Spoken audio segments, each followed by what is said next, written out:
ও মা মা এটা ভালো করে দেখুন। সম্পর্কের ছেলে একটা মেয়ে নিয়ে পালায় গেছে। কি বলিস? দাঁড়া দাঁড়া, আমি সবাইকে বলে আসি। দেখুন এবার আরে কি ও মা করে কথা তো শোনো ভদ্রমহিলা। আগে। ও যমুনাদি, যমুনাদি, আরে মা ও যমুনাদি, পুরো কথা শোনো তো ও মা। ও যমুনাদি, পাড়ায় একটা যমুনাদি, ও ঘটনা ঘটে যমুনাদি। গেলে কিরকম আরে অবস্থা হয় মাথা দেখুন। কাকু, জানো সম্পারের ছেলে পালাই গেছে একটা মেয়ের সাথে। কও কি? যমুনাদি, যমুনাদি, জানো কি হয়েছে? সম্পার ছেলে একটা মেয়ে নিয়ে পালাই গেছে।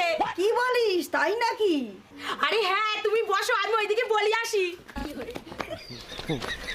আরে মা তুমি আগে আমার পুরো কথাটা শোনো। আচ্ছা চুপ কর তো, আমার না বলি শান্তি হবে না, তুই আয়। ছেলের কথা কিছুতেই মার শুনছে না। ও উত্তম আসল দা, ঘটনাটা কি? শুনিস? হ্যাঁ কি হয়েছে? সম্পার ছেলে তাকে মেরে নিয়ে পালাই গেছে। তুমি বাড়িতে বউদিনে বউ দিও ঘটনাটা কিন্তু। সঠিক ঘটনা জানার জন্য পুরো ভিডিওটা দেখবেন। ছেলে পেলে মানুষ না করতে পারলে এই হয়। তুই আমার ছেলে মেয়ে তো এরকম করে না। আরে তুমি আমার কথাটা শোনো আগে। তুমি আগে আমার কথা শোনো তারপর আর বলো। চুপ কর তো। এ